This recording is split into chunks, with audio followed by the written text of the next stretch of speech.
मैं डॉक्टर गौर साहब के श्री चरणों में प्रणाम करता हूँ और उनके द्वारा जो भाई ने बोला कि कुछ संस्मरण सुना है, फिर पहले अपन उन संस्मरण को ला लें, उसके बाद अपन लेक्चर देंगे। मेरे पिताजी यहाँ पर 1946 में आए थे। एज ए मेडिकल ऑफिसर को डॉक्टर गौर साहब ने अपॉइंट किया। उस वक्त कुछ यहाँ 150 स्टूडेंट पढ़ते थे। मकरोनिया में यूनिवर्सिटी थी, एक ब्रिटिश आर्मी यहाँ से गई थी, तो वहाँ बैरक्स थे, उनमें यूनिवर्सिटी चलती है। उन 150 बच्चों में 75 बच्चे हॉस्टल में रहते थे। आसपास के गांव शहरों के लोग थे वो, और बाकी जो है शहर डे स्कॉलर थे। डॉक्टर गौर साहब की हैबिट थी, बहुत कठोर थे अनुशासन में। 8 बजे सुबह वो कैंपस में आ जाते थे। ऑफिस में बैठ गए, समझ लो पूरा टेरराइज हो गया पूरा फील्ड। कब किसके ऑफिस में घुस जाए कोई भरोसा नहीं। तो वो एक बार सुबह उठ के सीधे अपने ऑफिस से निकले और जो कैंटीन जहाँ पर लोग नाश्ता करते हैं, भोजन करते हैं, वहाँ पहुँच गए। तो उन्होंने देखा quality of food is not good. उन्होंने कहा ये भोजन बहुत अच्छा नहीं है, नाश्ता बहुत अच्छा नहीं है, डॉक्टर साहब कहाँ बुलाओ। तो हमारे पिताजी का क्लिनिक हॉस्पिटल जो था वो पास ही था, फिर पहुँच गए। क्या डॉक्टर साहब मेरा इंस्ट्रक्शन है, कल से आप पहले नाश्ता करेंगे, आप भोजन करेंगे, फिर बच्चे खाएंगे। ये एक लेसन दिया उनने, और उसका रिजल्ट ये हुआ कि क्वालिटी ऑफ फूड बहुत ज़्यादा इम्प्रूव कर गई। अब जब भोजन अच्छा मिलने लगा तो हर व्यक्ति ताकतवर होने लगा। जब ताकत आ गई तो मोटापा भी चढ़ने लगा। अब जब मोटापा आ गया तो डॉक्टर गौर साहब ने एक रोज हमारे पिताजी को बोला, इन लोग को एक्सरसाइज वगैरह सिखाओ, क्या एक्सरसाइज दे सकते अपन। पिताजी का बैकग्राउंड, हमारे ग्रैंडफादर जो थे वैद्य थे और योगाचार्य भी थे वो, और राजवैद्य भी थे। उनने बचपन में सीखा था योग, तो वो ज्ञान लेके उन्होंने उन बच्चों को सिखाना चालू कर दिया। That was the first appearance. University campus में पहला योग वहीं शुरू हुआ था। फिर योग का डेवलपमेंट धीरे धीरे हुआ और काफ़ी लंबे समय के अंतराल के बाद हमारा योग डिपार्टमेंट स्टार्ट हुआ। पर यह विभाग मेरे ख्याल इंडिया में एक माना जाना विभाग है। इतना बड़ा एजुकेशन कहीं नहीं हो रहा है। मैं central council of Indian medicine का मेंबर रहा। मैंने पूरे देश के 256 कॉलेजेस विजिट किए, जिसमें अधिकांश कॉलेज के साथ योग के कॉलेज भी चलते थे, पर वो पूरा फर्जीवाड़ा था। वहाँ योग नहीं सिखाया जाता, सिर्फ आपसे फीस ली जाती थी। योग सिखाने वाला व्यक्ति भी अयोग्य होता था। तो आप बताइए, इस एजुकेशन को इतना डैमेज किया गया। आज भी जो हम देख रहे हैं, देश में जो डिमांड आ रही है योग की, उसमें आप जैसे प्रशिक्षित लोगों की डिमांड नहीं है, लेमेंस की ज़्यादा है। जो 2 बार फूंक फांक देंगे, ये आवाज़ निकाल देंगे, तो आप समझ लीजिए योग हो गया। ये योग नहीं होता है। योग में बहुत ज्ञान की आवश्यकता है। किस व्यक्ति को कहाँ कौन सा योग हर्ट कर जाए, कोई भरोसा नहीं। ऐसा नहीं है कि सब योग सभी लोग करेंगे। मैं यहाँ देखता हूँ, एक योगाचार्य है यहाँ पर, बचपन में भी जाता हूँ उनके पास। उसमें रोगी भी बैठा है, एक श्वास का रोगी भी है, एक हार्ट का पेशेंट भी है, और कई इस तरह की पेट की बीमारी लेके लोग बैठे हुए हैं, और योग एक से हो रहे हैं। जितने आसन सब कर रहे हैं, वो एक सामान्य व्यक्ति भी कर रहे हैं। ये प्रशिक्षण यहाँ पर दिया। ये इस प्रकार का योग हमारे यहाँ पर चल रहा है, अभी भी चल रहा है।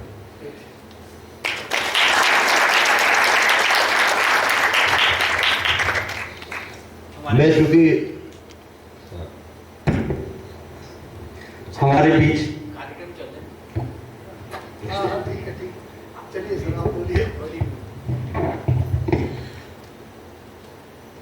हमारे बीच में हमारे अतिथि आ चुके हैं।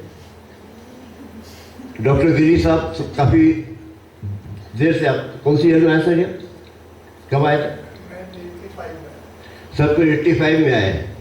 तब तक हम लोग पास आउट करके यहाँ निकल चुके थे। उसके पहले जोशी साहब थे, आनंद गुरु साहब थे। इन लोगों ने हम लोग को भी सिखाया योग यहाँ पर, और हम लोगों ने कुछ डिप्लोमा टाइप के लेते हुए योग। डॉक्टर गिरी साहब का मैं पर्चा आपको जरूर कराऊंगा, क्योंकि डॉक्टर गिरी साहब और हम लोग काउंसिल में एक साथ वहाँ पर है दिल्ली में। आप चेयरमैन थे आपके CCRS के, और मैं सेंट्रल काउंसिल में लीगल कमेटी का मेंबर था। तो मैं अक्सर जब भी अपनी मीटिंग्स खत्म हो तो सर के पास बैठ जाता था। सर का एक इंटरनेशनल व्यक्तित्व है। साइको बीमारियों और योग दोनों से जोड़ के आपने इंटरनेशनली, आप सेक्रेटरी हैं उसके एसोसिएशन के, और आपका एक बहुत बड़ा संपर्क है। आपने एक इंटरनेशनल कॉन्फ्रेंस यहाँ की थी जिसमें कम से कम 34 देशों के लोग फ्री ऑफ कॉस्ट आए थे। सागर यूनिवर्सिटी ने कोई सहयोग नहीं किया था। That was his individual effort. हम उनको इसके लिए बधाई भी देंगे।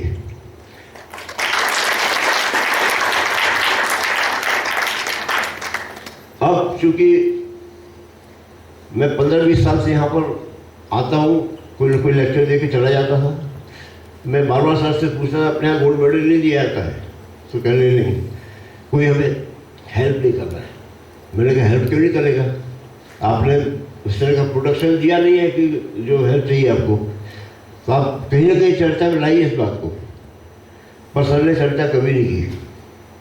फिर मेरे दिल में एक भाव आया, क्योंकि हमारे ब्रदर एक यहाँ फार्मेसी से स्टूडेंट थे, एक हमारे ब्रदर फॉरेंसिक मेडिसिन में थे, और मैं यहाँ BSc करके चला गया। पहले हमारा विचार था फार्मेसी में वो गोल्ड मेडल देने का, पर जब सर की मैंने देखी यहाँ पर कि इन स्टूडेंट्स के साथ बड़ी ज्यादती हो रही है, और ख़ास करके जहाँ हम लोग आ रहे हैं ऐसा हो रहा है, तो ये तो विश्वविद्यालय के लिए एक बड़ी शर्मनाक घटना है। मैंने अपने परिवार में चर्चा करी कि अपन मिलके एक ऐसा कार्यक्रम करें, सभी तैयार हो गए। और फिर सर को मैंने बताया कि 1 लाख रुपए हम लोग दे रहे हैं, इससे क्या हो सकेगा। तो सर ने कहा कि MA MSc दोनों को डिग्री मिल जाएगी, दोनों को गोल्ड मेडल मिल जाएगा। अभी चूँकि वो पैसा आपके इंटरेस्ट में नहीं आया है, इसलिए इस साल आपको डिग्री उसमें मिल जाता गोल्ड मेडल, नेक्स्ट ईयर तो मिल ही जाएगा। नहीं सर, नेक्स्ट ईयर डेफिनेटली आप लोग आप सभी स्टूडेंट्स हैं हैं? तो इसमें से किसी ना किसी को गोल्ड मेडल मिलेगा। मैं उस दिन आऊँगा।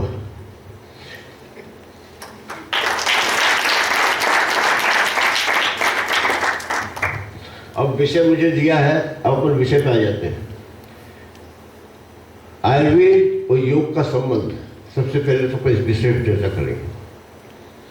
आयु का ज्ञान वेद के रूप में उसे आयुर्वेद कहा गया है, बड़ी साधारण भाषा में, और सर ने योग को आपको समझाई दिया पूरी तरह। अब जहाँ तक आयुर्वेद और योग में आप अगर डिफरेंस पाएंगे, आयुर्वेद सबसे पहले पुरातन ज्ञान है। ये सृष्टि की रचना के साथ डेवलप हुआ है, और ये पूर्ण चिकित्सा है। इसमें किसी भी व्यक्ति को हम कैसे स्वस्थ रखें, इसके बारे में बड़ी गंभीर कल्पना चरण सुश्रुत ने की है। उन्होंने इस वातावरण में जो भी एनवायरनमेंट में प्लांट्स थे, खनिज थे, और वातावरण जो मिलता था, उनको सबको उन्होंने मिलाकर औषधि का रूप बनाया। बहुत बड़ा रिसर्च वर्क, आज तक वो चैलेंज नहीं हो पा रहा है, कोई साइंटिस्ट को चैलेंज नहीं कर पा रहा है। मेरा ख्याल है यहाँ जितने लोग बैठे सबने च्यवनप्राश खाया है। क्यों खाया? आपको कोई डॉक्टर ने लिखा था क्या? आप अपने आप लेके खाते हो ना। ये है रिसर्च। रिसर्च इस तरह की होती है, हर व्यक्ति उसको अडॉप्ट कर ले।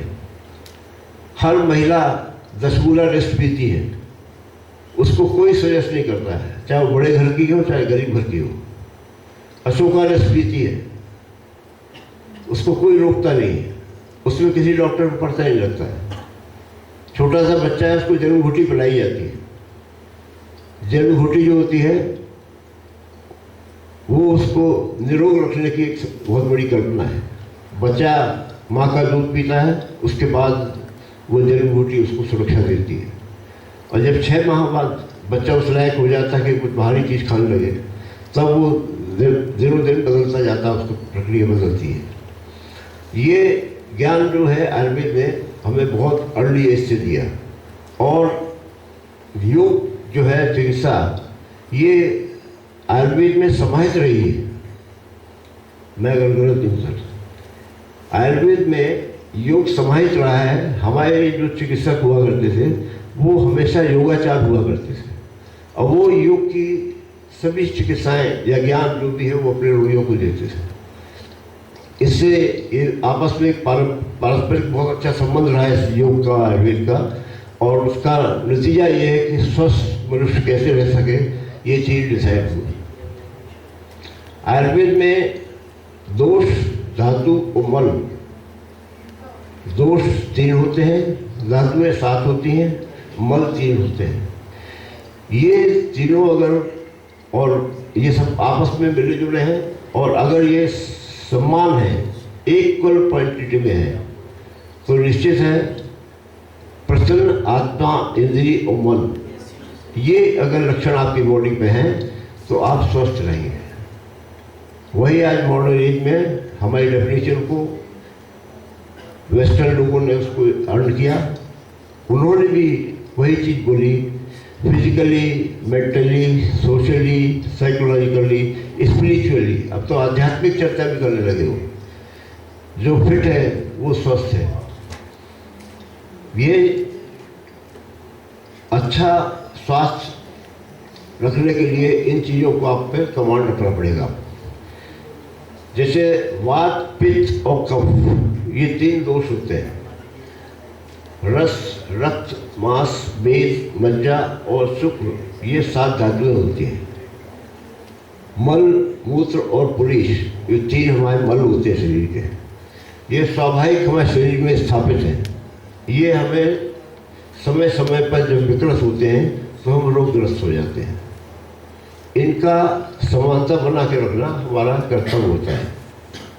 इसलिए आयुर्वेद में जो बहुत बड़ी बात जो बोली गई है, हाउ टू लिव हेल्दी, हम कैसे स्वस्थ रहें, हेल्थ फॉर ऑल, जो ये सब्जेक्ट उठा था 1990 में, तब ये बात आई थी कि जो हमारा कॉन्सेप्ट आयुर्वेद का है, स्वस्थ व्यक्ति कौन हो, स्वस्थ व्रत क्या हो, स्वस्थ की डेफिनेशन क्या हो, ये सब डिसाइड करके और ये काम करना शुरू किया गया। हमारे आयुर्वेद में जो स्वस्थ व्रत का पालन है उसमें 4-5 बातें हैं। हमारे साथी बाद में आएंगे, वो बताएंगे आपको, पर मैं एक प्रारंभिक चर्चा करता हूँ आपसे। हमारा जो सुबह से जो दिनचर्या होती है, दोपहर तक जो हम कार्य करते हैं उसको दिनचर्या कहते हैं। इस दिनचर्या के बाद शाम होती है, वहाँ से मेरी रात्रिचर्या चालू होती है। रात्रिचर्या के बाद हमारी ऋतुचर्या चालू होती है। ऋतु मतलब मौसम, सीजनल। अगर आप मौसम का ध्यान नहीं रखेंगे और कुछ भी खाते रहेंगे तो आपको कष्ट होने लगता है। अगर आप मौसम का ध्यान नहीं रखते हैं, अपने शरीर को अगर आप एक्सपोज करते हैं, बाहर वातावरण में जुड़ते हैं, तो आप बीमार हो जाते हैं। एक व्यक्ति पानी में भीग जाता है, जुकाम हो जाता है, उसको होता ही नहीं। ये एक प्रारंभिक ज्ञान है जिसको कि आपको बहुत विस्तृत ज्ञान लेना पड़ेगा। ये विषय बहुत विस्तृत है, और सर जब भी मौका कभी जाएंगे तो मैं इसके बारे में बहुत डिटेल में आपसे चर्चा करूँगा। तो हम रस, रक्त, आप लोगों ने पढ़ा कर लिए? बताओ, कोई एक जन खड़े हो, बताओ बताओ। वहाँ धातु है कौन कौन है? स्वास्थ्य की परिभाषा में कौन कौन सी चीजें हैं?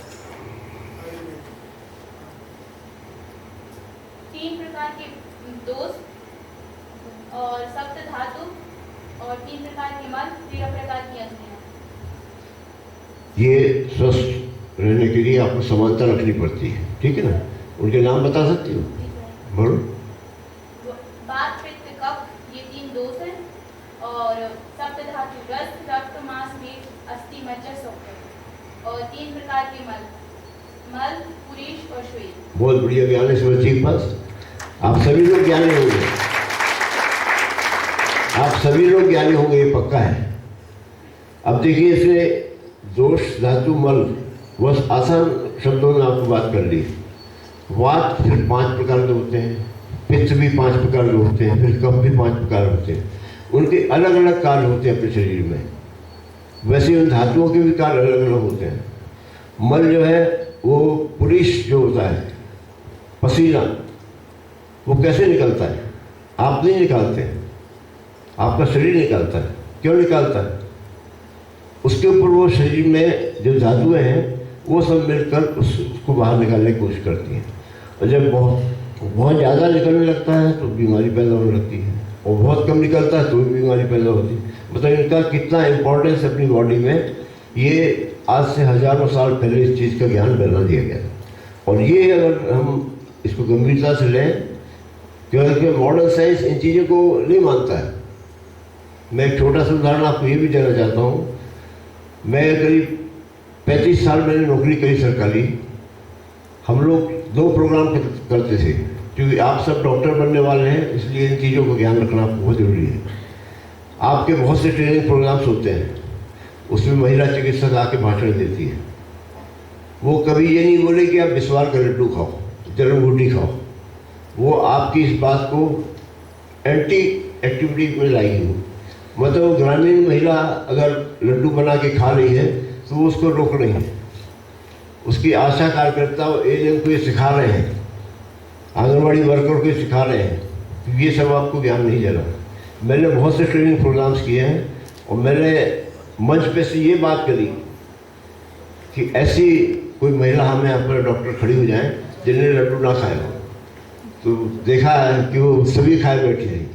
मैंने इसके बाद आप क्रिटिसाइज कर रही हैं, ये ज्ञान बहुत आप हर घरों में रहना चाहिए। इसमें इतना पौष्टिक आहार होता है। कोई जानता है लड्डू बनता है क्या क्या क्या डालते हैं उसमें? काजू, किशमिश, हल्दी और सौंठ, हरी मिर्च, काली मिर्च, बहुत बढ़िया। सोच सोच के बोल रही है पर सीख बोल रही है। सबसे इम्पोर्टेंट चीज़ें होती हैं असगंध, शतावर, शिराजी। ये चीज़ें जो हैं ये इम्यूनिटी पावर बढ़ाती है मनुष्य का, उनके नर्व्स की वीकनेस को ख़त्म करती है। त्रिकटू, सौंठ, काली मिर्च, पीपर, 3 चीज़ें उसमें डलती हैं। और जैसे बच्चे ने बोला खस, ये ऐड होती है उसमें। हल्दी, ये एस्ट्रिंजेंट है, ये किसी ना घाव जो अंदर बॉडी में आते हैं उनको ड्राई करने की कोशिश करती है। और मैंने जैसे आपको बताया कि हम दशमूला लिस्ट पीती हैं महिलाएं, अशोका लिस्ट पीती हैं, तो इनका भी एक अपना भाव है। ये उस वक्त कहाँ कहाँ हेल्प करते हैं ये प्लांट्स। ये सब नेचर से बनाई हुई दवाई होती है, इसमें कोई आर्टिफिशियल दवा नहीं है ना। 10 मूलें होती हैं जिससे दशमूला लिस्ट बनता है। अश्वगंध का रिस्ट बनता है, अश्वगंधा रिस्ट होता है। अशोक के वृक्ष से हम अशोका रिस्ट बनाते हैं। अशोका रिस्ट क्यों इम्पोर्टेंस रही उसकी, बता सकता है कोई? इस पौधे का नाम अशोक क्यों पड़ा? सीता जी अशोक के वृक्ष के नीचे कितने लंबे समय रही? इस वृक्ष ने उनकी जो स्ट्रेंथ जो था, उनका ये युवावस्था में चली गई थी वहाँ पर, उन इस यौवन को सुरक्षित रखा। और उसी से ये जो है अशोका रिस्ट हमारे महिलाओं ने अडॉप्ट कर लिया। और आज ये है कि हर परिवार इस चीज़ को अडॉप्ट करता है। ऐसे ही एक पौधा है अर्जुन, उसको अगर आप महाभारत में पढ़ेंगे कि बहुतों ने लड़ने के लिए तैयार हुए पर कोई फिट नहीं था कौरवों के साथ। कृष्ण जी ने अर्जुन को आगे किया। अर्जुन को क्यों किया? कि भाई हार्ट वो मजबूत था, हृदय से वो मजबूत था, इसलिए अर्जुन और पी गई। अर्जुन जो होता है that is a plant for heart. आज वर्ल्ड में जो भी स्वास्थ्य में और आपको खाने में जो औषधियाँ दी जा रही हैं हार्ट की, वो सब कोहा जैसा झाड़ जो होता है ना, बड़ी नॉर्मल भाषा बोलते कोहा, वो अर्जुन झाड़ से बनती है। उसके मल्टीप्लिकेशंस होते हैं, बहुत सी उसकी प्रोसेसेस होती हैं, और उससे जो दवाइयाँ बन रही हुई हार्ट की डिजीज़ की दवाई होती है। ऐसे हमारे यहाँ पर अपनी शरीर की रस, रक्त, रास, ये जो धातुएं हैं उनकी सुरक्षा के लिए इस तरह के आहार, इस तरह का विहार इस तरह का सोच, ये सब आपको रखना पड़ता है, सब हम स्वस्थ रहते हैं। आयुर्वेद में ये बड़ा दार्शनिक विषय रहा है और बड़ा स्पष्ट इसमें इसके उदाहरण दिए हुए हैं। चूँकि विषय एक एक प्लांट पर हम अगर आपसे पर्चा करें तो पर एक ही लेक्चर हो जाएगा, इसलिए हम इसको इन्फॉर्मेटिव आपको बात करेंगे, थोड़ी बहुत चर्चा होगी और किसी को मुझसे क्वेरी होगी तो आप मुझसे चर्चा करेंगे। आयुर्वेद में आज हमारे देश में कम से कम 400 कॉलेजेस फंक्शन में हैं और 5 यूनिवर्सिटीज़ हमारी काम कर रही हैं। इन यूनिवर्सिटीज़ में रिसर्चेस भी बहुत हैवी हो रही हैं। जैसे मॉडर्न साइंस में आप कहते हैं ईसीजी, इस प्रोसीजर से हम रक्त मांसपेश मज्जा का स्टडी कर लेते हैं। हमारे साइंटिस्ट ने ये ज्ञान भी बढ़ा लिया है। हम अपने डायग्नोस्टिक निदान में जो भी हमें करना होता है उसमें ये हमने मॉडर्न साइंस के हिसाब से इस चीज़ को बना दिया है। हम टेली मेडिसिन भी आपको चला सकते हैं एक ही स्पॉट पर बैठ के। आप चूँकि सब योगाचार हैं, आपको 2-3 विषय बहुत आवश्यक है। एक तो आपको आहार की बहुत प्यारी नॉलेज होना चाहिए, क्योंकि कई हमारे साथी हो सकता है किसी हॉस्पिटल में डाइटिशियन के पोस्ट पे चले जाए, वहाँ आपसे हो सकता है योग के साथ डाइट की भी काम करना पड़े आपको। तो एक एक अनाज के बारे में पूरा ज्ञान रखो, किस ऋतु में कौन सा अनाज खिलाना, किस अनाज की क्या फेल्योर से कहाँ कहाँ बॉडी में डैमेजेस आ सकते हैं, कौन सी हरी भाजियाँ अपन कब खाना। जैसे कहते हैं गर्मियों में सब्जियाँ सड़ने लगती हैं, बरसात में इसका सब्जियाँ सड़ने लगती हैं, मतलब उनके गुण क्षीण हो जाते हैं। उसमें से जो भी कहते हैं रासायनिक तत्व है वो वॉश आउट हो जाते हैं पानी के साथ। जैसे में कौन सी भाजी, कौन सी खाना, क्या खाना, कैसे खाना, ये सब अपने को डिसाइड करना। आयुर्वेद में इसके लिए बहुत अच्छा विषय रखा है कि हम मौसम के हिसाब से इनको सुखा कर रख लेते हैं। जैसे धनिया जो आप लाते हो हरी, हम लोग ठंडों में सुखा लेते हैं उसको, जब ठंड खत्म हुई उसको सुखा लिया, साल भर उसको यूज़ करते हैं। पालक की भाजी, मेथी की भाजी, ये जो होती है इनको हम लोग सुखा कर रख लेते हैं। हमारे यहाँ अगर ऐसा नहीं है तो उसको बरी बना लेते हैं। जैसे गोभी होता है ख़राब हो जाता है, उसकी हम बरी बना लेते हैं। आलू की जो आप बाज़ार में पैकेट में चिप्स खाते हैं ना, वो आप घर में बना खा सकते हो। पर ये सब आहार सड़े बड़े नहीं होना चाहिए, ये आपको ध्यान रखना है, क्योंकि वो आपको बड़े लंबे समय तक संभाल के रखना है। ऐसे हमारे जो मसाले होते हैं, मसाले जो होते हैं उनके साथ भी यही है। मसाला कोई आपका टेस्ट नहीं है, that is a part of treatment. वो हमारे चिकित्सा का एक अंग है। आप अगर लौंग खा रहे हैं, काली मिर्च खा रहे हैं, पीपल ले रहे हैं, आप कोई भी ऐसी चीज़ खा रहे हैं तो आपको निश्चित से बहुत कारगर स्वास्थ्य तय होगी। तो हम दिनचर्या, रात्रिचर्या, ऋतुचर्या, इसके बाद होता आहार, निद्रा, ब्रह्मचर्य और फिर होता है सामाजिक चेतना। ये सब कार्य करने पर हम अपने स्वास्थ्य का पालन करा सकते हैं। आहार, निद्रा, ब्रह्मचर्य और सामाजिक चेतना। जैसे आज कहते हैं प्लांटेशन करवा लो, आप सबके NGOs बना के बहुत सी एक्टिविटीज अपन करवाते हैं। ये सब सामाजिक चेतना हजारों साल पहले से थी। आज उल्टा काम हो रहा है, स्मार्ट सिटियाँ बन रही हैं, एक झाड़ काट के अलग कर रहे हैं। जिन झाड़ों को, जैसे मैंने आपको कहा है, कोहा का एक झाड़ अगर 20 साल पुराना है तो उसकी वैल्यू कितनी है आज? वो 20 लाख से ऊपर का है। वो हमें रिटर्न क्या दे रहा है? लाखों लोगों के जीवन को संभाल रहा है। तो हमारा जो आज का मॉडर्न एज है उसमें अधर्मी लोग उन झाड़ों को काट रहे हैं। मैंने सिविल लाइन्स में लोगों को बताया कि पुष्ट दिवा जो पौधा लगा है इसको कटने ही दो। आदरणीय अजय शंकर मिश्रा को मैंने बुलाया, उन्होंने बताया, तब जाके वो आज वो प्रोटेक्ट हो पाया। सिविल लाइन चौराहे पे आप जाएंगे, एक प्लांट खड़ा हुआ है, वो पुत्र प्राप्ति का एक आधार है वो वृक्ष। उसमें पुंसवन कर्म होता है, हमारे आयुर्वेद में कहा गया पुंसवन कर्म, उसमें हम उस पौधे का उपयोग करते हैं। वैसे ही यहाँ पर 2 कल्प वृक्ष थे, कायाकल्प करने के लिए कुछ वृक्षों का प्रयोग किया गया था। उसमें से 2 कल्प वृक्ष अपने यहाँ लगे। एक कलेक्ट्रेट में, उसमें एक बहुत बड़ा आंदोलन खेला गया, उसके बाद वो पौधा प्रोटेक्ट हुआ। ऐसे उस घाटी को उतर के जाओ, वहाँ भी एक झाड़ है। वे कायाकल्प जब हम लोग करते हैं तो उन पौधों का रस और सब पिलाते हैं।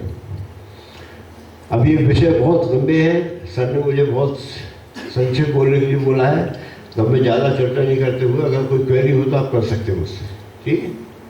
बाद में ही पूछ सकते हैं।